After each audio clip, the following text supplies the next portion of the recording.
Okay, so what we're doing is just quickly reviewing a couple of the calculations done on your handout for Business 436, which was the note on unit economics, building the pipeline. They go through a couple, an IRR and an NPV calculation, and I just want to make sure you understand how that worked.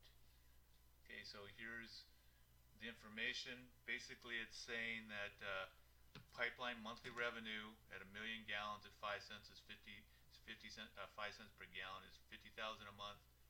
The cost of 1,000,000 gallons at 1 cent is 10,000 a month, and then you're paying a person 2,500 bucks a month.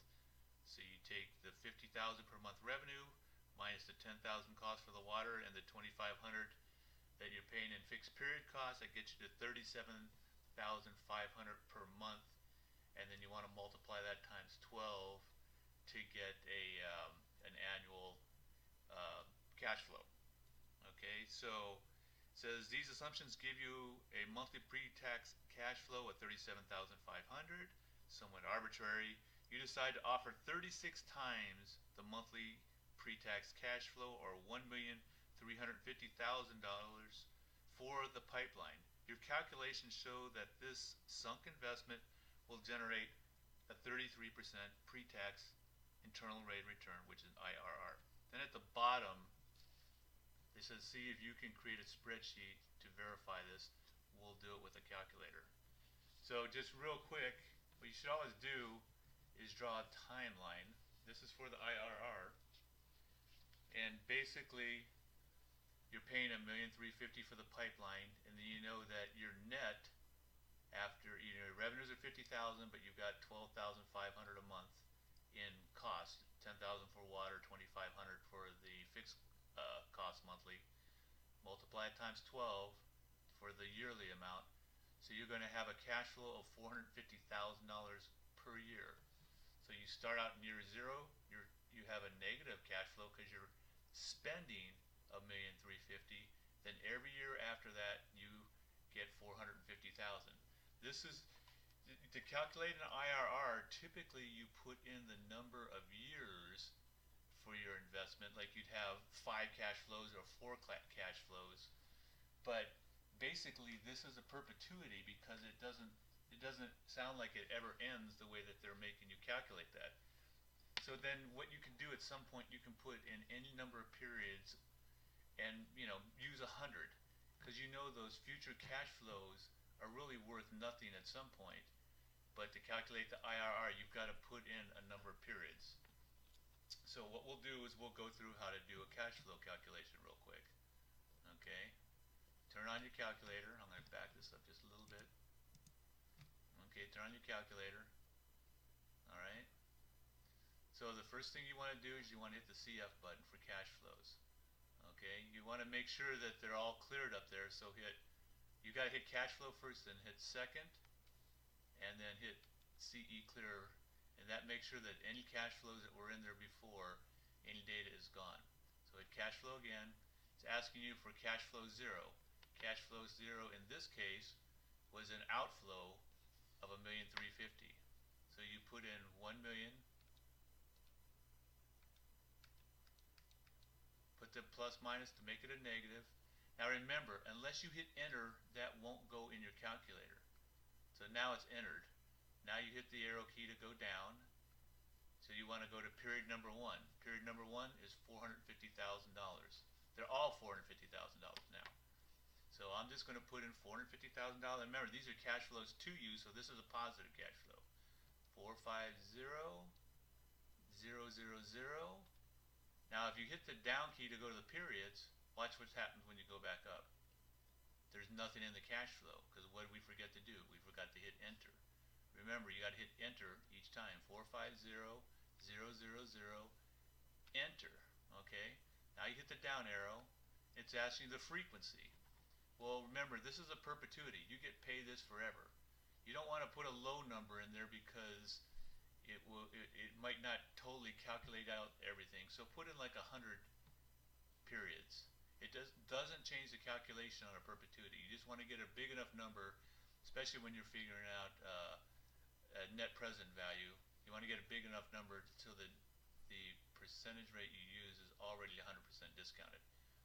So for the IRR, just put in 100 periods. 100, remember, hit enter and press the arrow key down.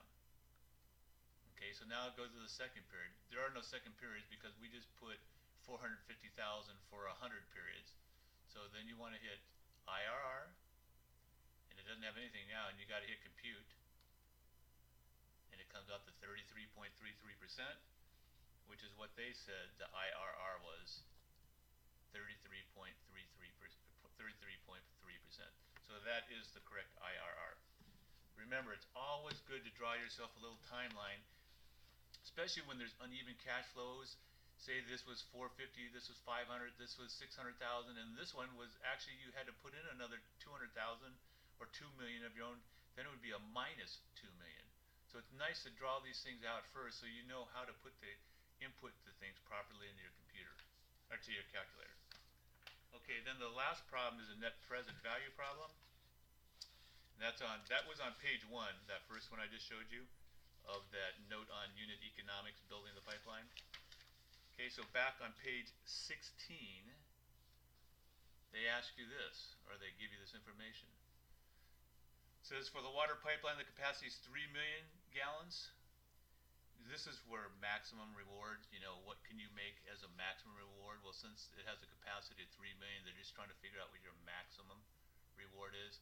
So if it's got a capacity of 3 million, if you're able to sell all 3 million gallons at 5 cents a gallon, and again, it was costing you 1 cent per gallon.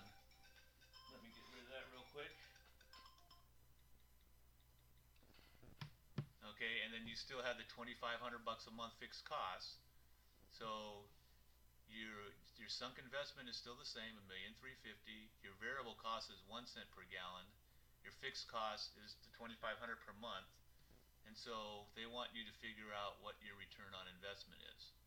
Okay, and so they basically they figure out your monthly revenue for you, which is basically, the 3 million gallons is times 5 is 1,500,000. You subtract from it that you're having to pay 300,000, I think, for the or 30,000, excuse me, 150,000 is what you'd have for gross revenue.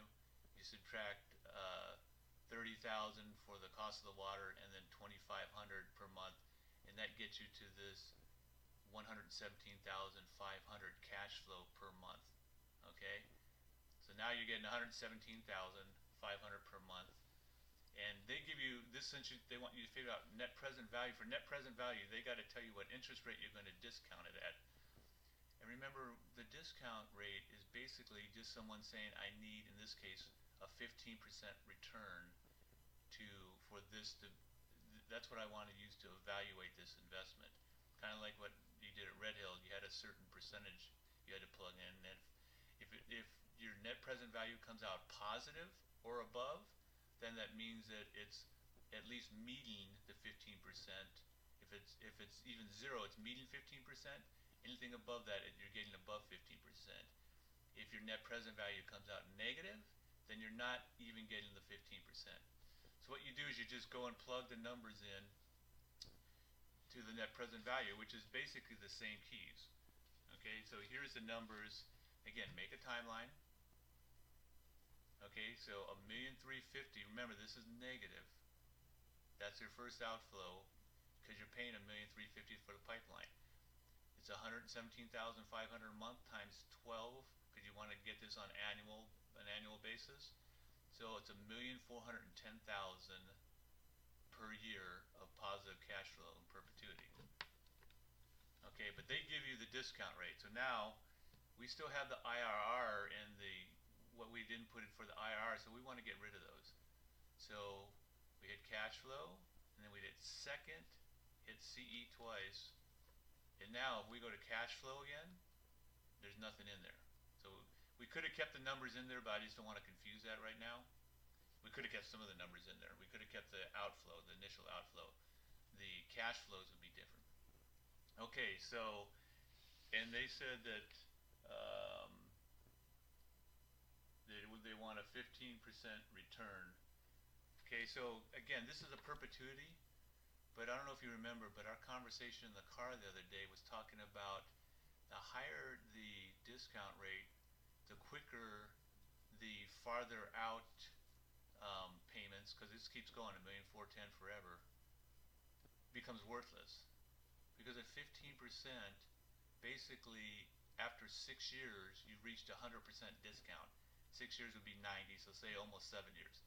But you compound that 15%. So somewhere between 6 and 7 years, the cash flows after that, discounted at 15%, are worth 0. So you can put as many of these in there as you want. You can use 100 again, but basically it's not, when it calculates your NPV, year 7, year 8, year 9, year 10, year 11, whatever, they're going to be worth 0 as far as the calculation. So let's do NPV. Okay, so here we are. So we want to enter the cash flow 0. Remember, so that is when you're paying out. In year 0, you're paying out the 1,350,000. And that, you want to make that a negative number because it's a negative cash flow. 1,350,000 minus, and you got to hit enter. Okay, so now hit the arrow key and it says the cash flows. So the cash flows are 1,410,000. 1,4, and those are positive because they come back to you. Enter, and now for the number of periods, again you can just put 100 in here, because even though it's going to discount the ones in year 10, 11, and 12, they're going to discount to a value of 0, because at 15%, anything after 7 years is worthless anyway. But you want to do it in enough years so that you don't want to do it in 2 years, because then it won't discount and add the cash flows for year 3, year 4, year 5, and year 6, where there is some value there, net present value. So just put in year 100 in this case. Okay, so periods 100, hit enter. Okay, then you hit the down arrow, and now you hit net present value, and it's going to ask you for the interest rate, and that's the interest rate you want to discount at. And in the paperwork, it said that they wanted to use a 15% discount rate. It says find present value at 15%, which is the discount rate. And they said it's going to be $8 million. So we'll see if we get $8 million. We'll put in the interest rate. Remember, it's just 15 on this. You don't put in the not 0.15. So hit 1, 5, and then hit enter. Okay, and then you hit net present value again. Oh, hit enter, then you key down. Then the net present value shows up as 0, but then you got to hit compute. And it's 8,400,000. I mean 8,050,000. They had 8 million on that thing. They must have rounded it. Okay, so that's how you figure out the net present value. So always draw yourself a little chart of cash flows so you can figure it out right.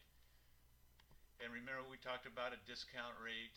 You know, the discount rates, you know, the higher the discount rate, the quicker that the earlier cash flows become worthless. So at a 15%, about year 7 they become worthless.